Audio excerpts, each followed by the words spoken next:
Vamos iniciar a nossa videoaula para o 9º ano de ensino religioso com o tema Destino e Liberdade.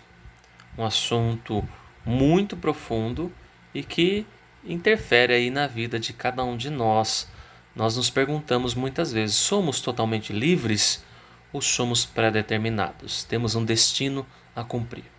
Vamos ver o que cada religião fala para nós sobre esse assunto. Vamos relembrar o que dizem algumas tradições religiosas sobre destino e livre-arbítrio.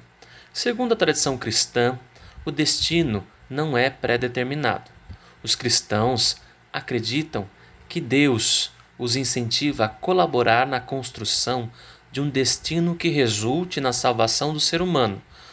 No entanto, cabe a cada indivíduo aceitar esse chamado de salvação. Tudo depende das escolhas feitas com base no livre-arbítrio, concedido por Deus. No cristianismo, quando se fala em destino, obrigatoriamente tocamos no conceito de divina providência, que significa que Deus é amor, que cuida, protege, perdoa e recria a história do mundo e das pessoas. Não há destino cego, mas um Deus que age por meio da inteligência e da liberdade humanas. De acordo com o candomblé, Olorum concedeu livre-arbítrio aos seres humanos, por isso ninguém deve ser obrigado a agir contra a sua vontade. Cada escolha feita tem suas próprias consequências. Os espíritas também acreditam que cada pessoa é responsável por seus atos, e as escolhas podem ter reflexo em todas as reencarnações. No budismo, a plena liberdade de escolha é uma condição inseparável do ser humano. O senso de responsabilidade permite que cada decisão seja tomada de modo a não gerar sofrimento a nenhum ser vivente. Vamos agora ver os conceitos de Dharma, Karma e Samsara no hinduísmo. Todas as escolhas que fazemos diariamente não são neutras, e isso se dá porque somos influenciados por vários fatores, inclusive por nossas crenças religiosas. O pensador romeno Mircea Eliade, de 1907 a 1986, chamou de hierofanias todas as revelações ou manifestações do sagrado que percebemos em nossa vida. Nos primórdios da história, os seres humanos costumavam expressar essas manifestações sacras por meio de linguagem simbólica dos mitos. Em geral, nas narrativas míticas, o destino da humanidade estava nas mãos das divindades e, portanto, era impossível a qualquer mortal fugir aos desígnios dos deuses. Desse modo, os grupos sociais humanos criaram ritos, cerimônias que eram um modo de agradar aos deuses e tentar garantir um destino favorável. As experiências religiosas sofreram muitas transformações ao longo do tempo, principalmente com o surgimento das religiões monoteístas e a introdução de ideais como o livre-arbítrio. A ideia de destino pode ser analisada de acordo com diferentes crenças religiosas. O hinduísmo, por exemplo, possui práticas religiosas que podem sofrer muitas variações entre seus adeptos, mas há alguns princípios fundamentais, como Dharma, Karma e Samsara. O Dharma é como o hindu compreende o destino, ou seja, o caminho proposto pelo universo. O Karma, complementando o Dharma, representa as escolhas do indivíduo e suas consequências. Portanto, quando o Karma é pautado por boas escolhas, o indivíduo se aproxima do Dharma.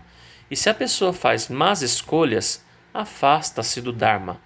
O Samsara é o ciclo de vida, morte e renascimento, e o objetivo do hindu é ter iluminação suficiente até que consiga superá-lo. Para o taoísmo, nossa vida e nossas escolhas devem ser pautadas pelos princípios Yin e Yang, que regem a história do universo. Yin e Yang são duas energias opostas e complementares, sendo que Yin representa a terra, o feminino, o cuidado e a sensibilidade diante dos mistérios da vida, e o Yang simboliza o céu, o masculino, a força e a racionalidade que reflete sobre o mundo. Na crença taoísta, a construção da existência deve ser pautada por diálogo e entendimento entre esses dois princípios. Isso significa que, para ser feliz, fazer boas escolhas e exercer sua liberdade, o ser humano precisa buscar o equilíbrio e a harmonia entre essas duas energias vitais. Ao longo da vida, sempre vai ocorrer um desequilíbrio das forças, com uma predominando sobre a outra. A busca humana consiste justamente em tentar recobrar esse equilíbrio de modo constante. O equilíbrio é a harmonia, representados por Yin e Yang. São ideias que podem servir de parâmetro para a nossa sociedade, que vive um tempo de conflitos e desencontro entre pessoas, nações e culturas.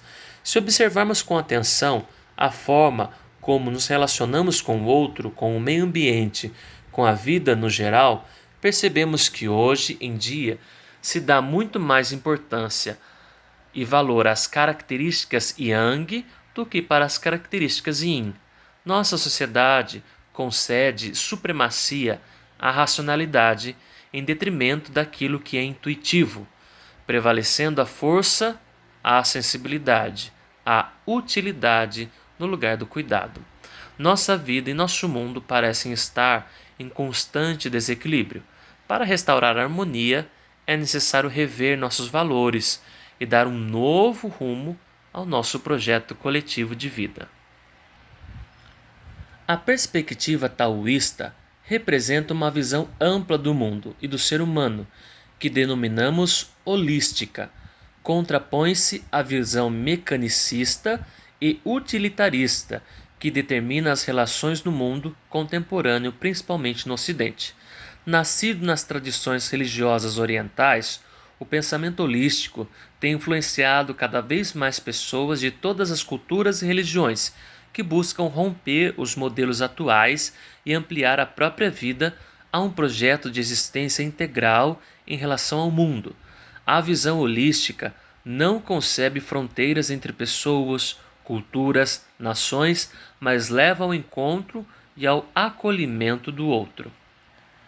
Compreendendo o ser humano como uma existência interligada ao restante da vida no planeta, nas escolhas e nas ações são capazes de afetar nossas escolhas, nossas ações são capazes de afetar, além de nós mesmos, os outros e o universo. Deste modo, a noção de liberdade e livre-arbítrio não pode ser pensada sem nos referirmos também à ideia de responsabilidade. Todas as nossas atitudes têm um resultado, e, portanto, agir de forma responsável é fazer escolhas que não prejudiquem ninguém, incluindo nós mesmos. De nada valeria a liberdade sem a responsabilidade. Então, nessa aula, nós podemos ver como cada uma das religiões se comportam em relação à liberdade e o destino. No início, nós vimos cada uma das principais religiões.